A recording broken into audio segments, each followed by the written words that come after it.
ओम नमः शिवाय। सभी भक्तों को जय श्री राम। 1 मिनट में पता करें कि आपके आसपास धन कहाँ गड़ा हुआ है। आपके घर में गड़ा हुआ है या आसपास कहाँ पर गड़ा हुआ है। आपके पूर्वजों ने कोई धन गाड़ दिया हो या किसी राजा महाराजा का कोई खजाना दबा हुआ हो या आप ही धन गाड़ कर कहीं पर भूल गए हों। आपके पूर्वज जो रहे थे, हो सकता है उन्होंने कहीं पर ज़मीन में कोई धन गाड़ा हो और अचानक से अकाल मृत्यु आ गई हो, क्योंकि मृत्यु का कुछ पता नहीं किसी समय किसकी आ जाए। अकाल मृत्यु आ जाती है तो ऐसी स्थिति में धन गड़ा रह जाता है। या फिर लक्ष्मी कई बार दूसरी जगह से चलकर भी अपने आसपास आ जाती है। जो ज़मीन में गड़ा धन होता है वह अक्सर चल जाता है, एक स्थान से दूसरे स्थान पर चला जाता है। या फिर राजा महाराजा, आपने देखोगे कि बहुत सारे राजा महाराजा ऐसे थे जो ज़मीन में धन गाड़ा करते थे। कारण कि उस समय बैंक नहीं हुआ करते थे, तो उस समय अपने घर के धन को सुरक्षित रखने के लिए ज़मीन में उसको गाड़ दिया करते थे। लेकिन अकाल मृत्यु होने के कारण वह धन वहीं पर गड़ा रह जाता था। तो ऐसे हजारों केसेस रोज़ आते हैं, भारत भूमि में रोज़ होते हैं कि जो ज़मीन में अलग अलग जगहों पर धन मिल जाता है। तो यदि आपको भी शंका है कि मेरे आसपास धन गड़ा हुआ है, तो आप इस तरीके से आप 1 मिनट में पता लगा सकते हैं। वो कैसे, क्या क्या करना होगा, आप ध्यान से समझ लिए। इसके लिए आपको कुछ सामान की आवश्यकता पड़ेगी, वह आप पंसारी की दुकान से लेकर आ जाएं। वह सामान होगा, पहला सामान है पीले रंग की कोड़ी। ध्यान से समझ लेना, पीली कोड़ी आपको एक लेकर आनी है और एक लेकर आनी है आपको पाताल हल्दी की जड़। ध्यान से समझ लेना, पाताल हल्दी की जड़ आपको लेकर आनी है। 2 सामान आपको पंसारी के यहाँ से लेकर आना और एक सामान आपको पूजा की शॉप से लेकर आना है, पंचमुखी रुद्राक्ष। ध्यान से समझ लेना, पंचमुखी रुद्राक्ष। ये 3 चीज़ आपको लेकर रखनी है। अमावस्या का दिन आपको सुबह के समय आपको यह रुद्राक्ष लेकर, साथ में धूमबत्ती लेकर और साथ ही आपने अपने साथ में एक काले रंग का धागा लेकर जाना। धागा थोड़ा बड़ा होना चाहिए और एक बिल्व वृक्ष, जो बेल का पेड़ होता है, जो भगवान शिव पर बिलपत्र चढ़ाया जाता है भगवान शिव पर, तो वह बिल्व वृक्ष के पास आपको जाना है और उस बिल्व वृक्ष के पास जाकर आपको सर्वप्रथम तो आपको बिल्व वृक्ष को प्रणाम करना है। उनको आपको प्रणाम करना है और प्रणाम कर श्री बिल्व को प्रणाम करके आप उससे प्रार्थना करें कि मैं आपके पास अपने किसी विशेष प्रयोजन हेतु आया हूँ, आपसे आपकी जड़ का छोटा सा भाग लेने आया हूँ ताकि मैं अपना कार्य सिद्ध कर सकूँ।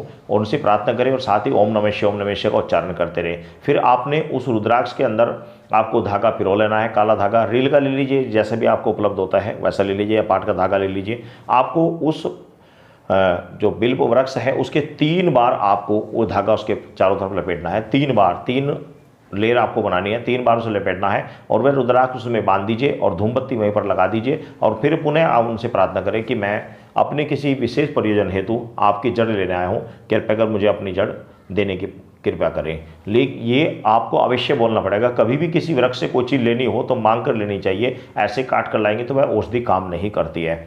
बिल्व वृक्ष एक बहुत बड़ी पावर चीज़ होती है। बिल्व वृक्ष पर जाप किया गया जाप अनंत गुना हो जाता है, उसकी छाया में जाप करना उसका भी अनंत गुना ज़्यादा फल मिलता है। तो इसी तरह आपको भगवान शिव का ओम नमः शिवाय से जाप करते हुए ये सारे कार्य करना है। आपने बिल्व वृक्ष की जो जड़ें फैली हुई होती हैं, दाएं बाएं नीचे फैली होती हैं, तो आपको थोड़ा सा खोद कर एक छोटी सी जड़ आपको निकालनी है, ज़्यादा नहीं, सिर्फ 2 या 3 इंच की आपको जड़ें निकाल कर ले आनी है। अपने घर आ जाना, ध्यान रखने के कार्य अमावस्या के दिन ही करना है। अपने घर आ जाना है। घर आने के बाद आपके पास 3 चीज़ हो गई, पाताल हल्दी की जड़, पीले रंग की कोड़ी और प्लस आपके पास ये एक बिल्व वृक्ष की जड़। 3 चीज़ आपके पास हो गई। इनको आप एक लाल रंग के कपड़े में आप इनको रख लीजिए। रुमाल को उसके अंदर आपको उसके रख लीजिए। और शाम के समय आपने क्या करना है, शाम के समय आपने मंत्र, मैं आपको बता रहा हूँ, इस मंत्र का आपको 1008 बार आपको जाप करना है। उससे पहले इन तीनों वस्तुओं के ऊपर आपको सिंदूर से तिलक करना है, गंगा जल इनके ऊपर छिड़कना है, थोड़े से चावल इनके ऊपर चढ़ाने हैं और थोड़े से पुष्प इनके ऊपर चढ़ाने हैं। ये सभी चीज़ें आपने चढ़ाने के बाद में आपने जो मंत्र बता रहा हूँ, इस मंत्र को वहीं पर बैठकर आपको जाप करना है।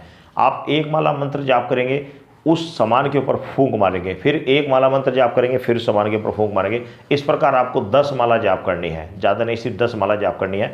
आपकी ये सामग्री बिल्कुल तैयार हो जाएगी। ये आपका सामान तैयार हो गया। उस पोटली को बांधें और उसको सुरक्षित स्थान पर रख दें। पहले आप मंत्र सुन लीजिए, फिर मैं आपको प्रयोग की विधि बताऊँगा। मंत्र है क्राम उत्किले मकर ध्वज वीरभद्र शेषनाग प्रत्यक्ष शिवम द्रव्यम। मंत्र एक बार फिर सुन लीजिए, क्रौम उत्किले मकर ध्वज वीरभद्र शेषनाग प्रत्यक्ष शिवम द्रव्यमम। ये मंत्र है। इस मंत्र को आप 10 माला जाप कर इसे पहले पोटली को सिद्ध कर लेंगे। उसके बाद उस पोटली को उठाकर आप पूजा स्थान पर या किसी ऊंचे स्थान पर आप रख लीजिए, साफ सुथरे स्थान पर रख लीजिए।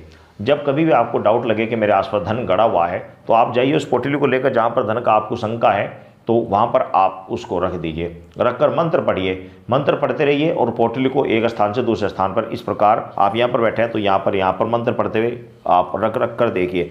यहाँ रखी, थोड़ी देर बाद यहाँ रखी, फिर यहाँ रखी, इस प्रकार सिर्फ आपको 5-10 सेकंड आपको रखनी है, थोड़ी देर। तो आप 2-3 मिनट में ही आप बहुत दूर की आप जांच कर लेंगे कि इतने में धन है नहीं है। तो जहाँ पर धन गड़ा होगा वहीं पर दरार आएगी ज़मीन में। आप ध्यान रखना, जहाँ पर धन गड़ा होगा तो वहीं पर उसमें दरार आ जाएगी ज़मीन में, और जैसी दरार आ जाए बस आप समझिए कि वहाँ पर धन है। और जो दरार होगी, उस दरार का जो मध्य भाग है, जो बीच का भाग होगा, उसी भाग पर आपको खोदना है नीचे। और जितनी वह दरार आपकी आई है ज़मीन में, आपको दरार लग रही है, उससे 3 गुना नीचे खोदकर धन आपको प्राप्त होगा। अब धन आप निकाल लेना है।